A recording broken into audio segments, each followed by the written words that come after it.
face special o piesă foarte frumoasă pentru prietenii mei. La cerere pentru Rafa, pentru Pirică, Robi, Foster.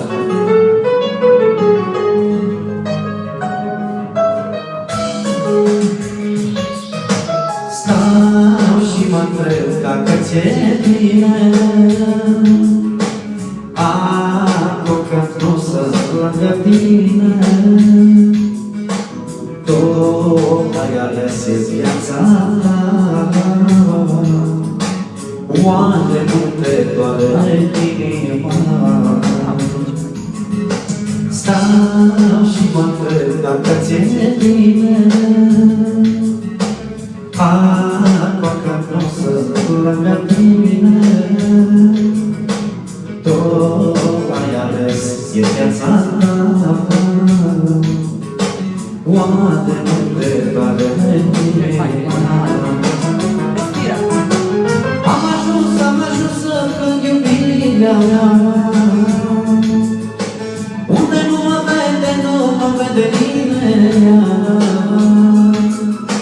Păi mă naști și iubirea mea, oare nu te doare inima? Am ajuns să plâng iubirea mea, unde nu mă vede nimeni. Păi mă naști și iubirea mea, oare nu te doare inima?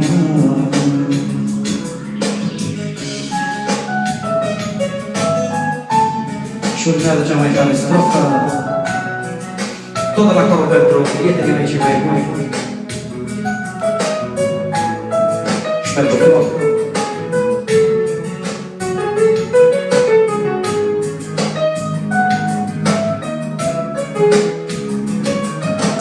Te voi păstra de mâine,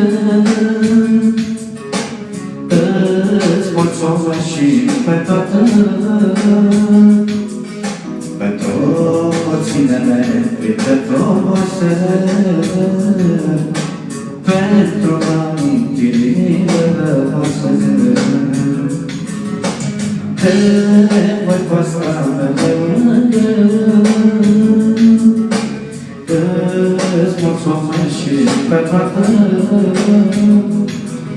pentru puținele pline frumoase, pentru amintirile rămase. Am ajuns să plâng iubirea mea, unde nu mă vede nimeni. Păi mă naști și iubirea mea, oare nu te doare inima? Am ajuns să plâng iubirea mea, unde nu mă vede nimeni. Păi mă naști și iubirea mea, oare nu te doare inima?